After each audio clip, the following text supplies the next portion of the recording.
Top quality और consistent performance के लिए सिर्फ सिल्वर पंप नाम याद रखना। ધોધમાર વરસાદથી બેંગલુરુના હાલ બેહાલ થઈ ગયા છે। એક તરફ સમગ્ર ઉત્તર ભારતમાં ભીષણ ગરમી પડી રહી છે, ત્યારે બીજી તરફ દક્ષિણ ભારતના કર્ણાટકમાં ભારે વરસાદ વરસી રહ્યો છે। ખાસ કરીને બેંગલુરુમાં વરસાદ એવો કહેર મચાવ્યો કે શહેરના અનેક વિસ્તારો રીતસર જળમગ્ન થઈ ગયા। રવિવારે મોડી રાત્રે બેંગલુરુમાં શરૂ થયેલા વરસાદે આખી રાત તે ચાલુ રહ્યો, જેના કારણે જનજીવન અસ્તવ્યસ્ત થઈ ગયું છે।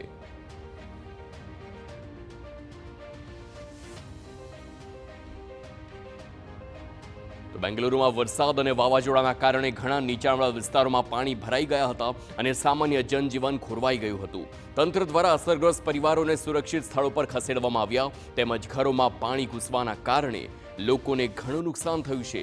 સ્ટેડિયમ હોય કે સોસાયટી કે પછી મુખ્ય માર્ગો હોય, જ્યાં જુઓ ત્યાં પાણી જ પાણી નજરે પડી રહ્યું છે।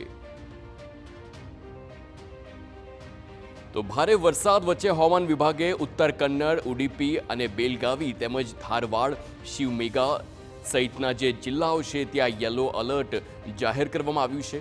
આજે પણ બેંગલુરુ, તુમકુરુ, મૈસૂર, મંડ્યા આ સહિતના જે વિસ્તારો છે ત્યાં ભારે વરસાદ વરસી શકે છે તેવી આગાહી છે। હવામાન વિભાગે ઉડુપી, કન્નડ, બાગલકોટ, બેલગાવી સહિતના વિસ્તારમાં 2 દિવસમાં ભારે વરસાદનું એલર્ટ ત્યાં પણ જાહેર કર્યું છે।